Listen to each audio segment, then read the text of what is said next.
একবার ভাবুন তো, মাঝরাতে একটা গোপন সামরিক অভিযান, যেটা কিনা পুরো পৃথিবীর ক্ষমতার খেলাটাই পাল্টে দিতে পারে। কি সিনেমার গল্পের মতো লাগছে? আজ আমরা ঠিক এমনই এক কাল্পনিক কিন্তু বেহাদ আলোড়ন সৃষ্টিকারী একটা সামরিক অভিযানের ব্যবচ্ছেদ করব, যা সোর্স ম্যাটেরিয়ালে বর্ণনা করা হয়েছে। আমি খন্দকার আশরাফ, আর আপনারা দেখছেন 1 মিনিট বাংলাদেশ। চলুন শুরু করা যায়। তারিখটা ৩রা জানুয়ারি ২০২৬। ঘড়িতে তখন ভোর ২টো বাজে, আর ঠিক সেই মুহূর্তে হাজার হাজার মাইল দূরে একটা অপারেশন লাইভ মনিটর করা হচ্ছে। জায়গাটা ফ্লোরিডার একটা অন্ধকার ঘর, ভারী পর্দায় ঢাকা, বাইরে থেকে কিছুই বোঝার উপায় নেই। ঘরের ভেতরে কয়েকটা স্ক্রিনের আলোয় বসে আছেন তখনকার বিশ্বের সবচেয়ে ক্ষমতাধর ব্যক্তি, মার্কিন প্রেসিডেন্ট ডোনাল্ড ট্রাম্প।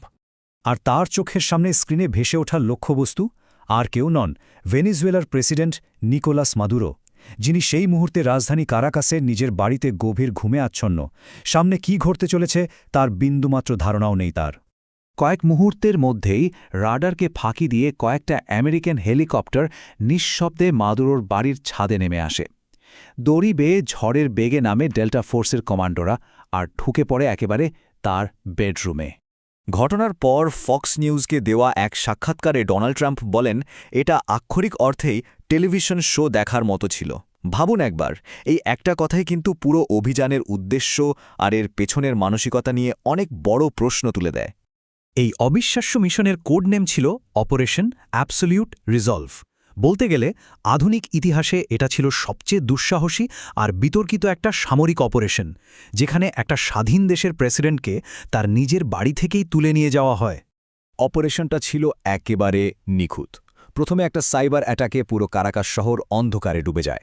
এরপর এয়ার স্ট্রাইক করে গুড়িয়ে দেওয়া হয় ভেনিজুয়েলার এয়ার ডিফেন্স সিস্টেম। আর সবশেষে ১৫০রও বেশি যুদ্ধবিমানের পাহারায় ডেল্টা ফোর্স মাত্র ৫ মিনিটের মধ্যে তাদের টার্গেট অর্থাৎ প্রেসিডেন্ট মাদুরোকে আটক করে ফেলে।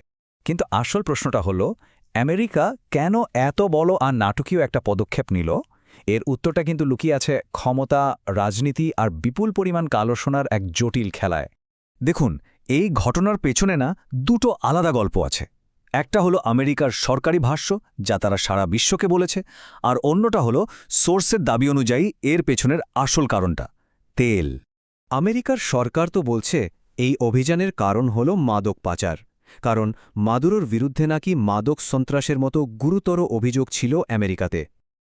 কিন্তু সোর্স বলছে আসল কারণটা হলো তেল, ভেনিজুয়েলার তেল। শুধু এই সংখ্যাটার দিকে একবার তাকান, ৩০৩ বিলিয়ন। এটাই হলো ভেনিজুয়েলার প্রমাণিত তেলের রিজার্ভের পরিমাণ ব্যারেলে, যা কিনা বিশ্বের সবচেয়ে বড় তেলের ভাণ্ডার। এই চার্টটা দেখলেই ব্যাপারটা পরিষ্কার হয়ে যাবে।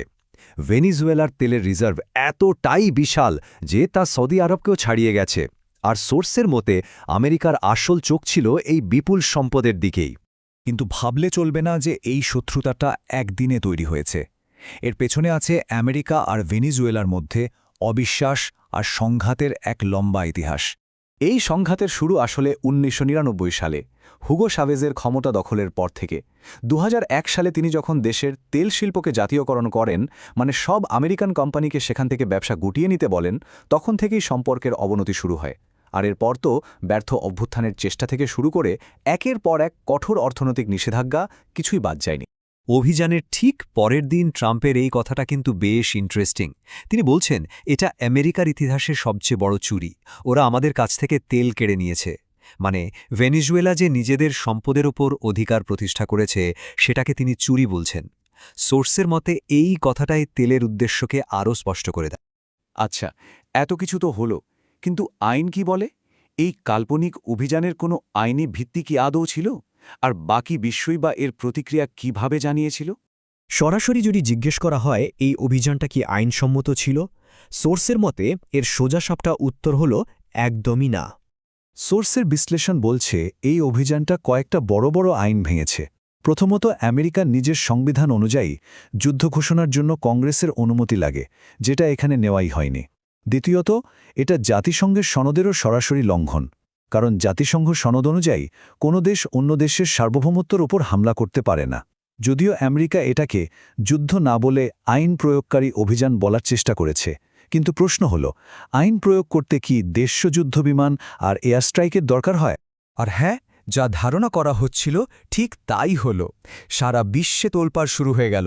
ব্রাজিল, চিলি, চীন, রাশিয়ার মতো দেশগুলো এর তীব্র নিন্দা জানালো।